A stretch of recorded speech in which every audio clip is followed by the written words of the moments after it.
question: what are your favorite smoking herbs, and what is their intention?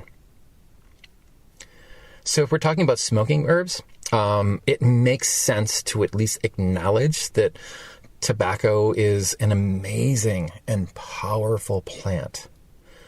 If you smoke tobacco regularly / habitually as an addiction or a compulsion, or in quantity, that is dangerous, and it is often self-abusive.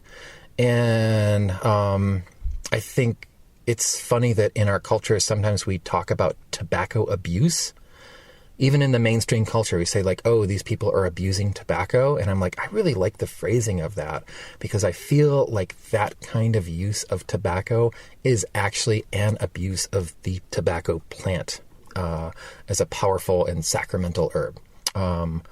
But used intentionally, used with maybe some level of prayer, I think it can be powerful, and we shouldn't just like view tobacco as like, oh, it's cancer causing and it's a vice and, it's a bad plant and don't use it, without recognizing what a powerful and sacred plant that it is. So there's that. One of the things I might also think about that I learned from an herbalist in Michigan named Joyce Wardwell. Joyce Wardwell is brilliant. She wrote the Herbal Home Remedy book, and she's just such an amazing and skilled practitioner. Is if you're making a smoking blend and you're thinking about like, what am I going to build this blend around? What's my base going to be? A lot of people often choose mullein leaf, and mullein leaf is wonderful. I adore mullein, but I learned from her about using corn silk as a base for smoking blends, and corn silk is pretty awesome. It's got a nice flavor. It holds everything together.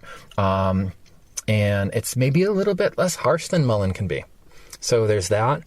And then something that I picked up ages and ages and ages ago from Howie Brownstein out in Eugene, Oregon, is that when you're making smoking blends, and people are thinking about like, oh, I want it to have good flavor, what am I going to use? Astringents give smokes body, and they like fill up the body of the smoke and add flavor in a way that is in a lot of ways more substantial than just combining a whole bunch of aromatic herbs together. Aromatic herbs and smoking blends are great, but oftentimes people, I think, mix too many aromatic herbs together. It makes the smoke kind of heady and ungrounded, and astringent leaves and barks work great. Howie has a good article on smoking herbs on his website, and sometimes he does classes on it, which might be online. Learn about smoking herbs from Howie Brownstein.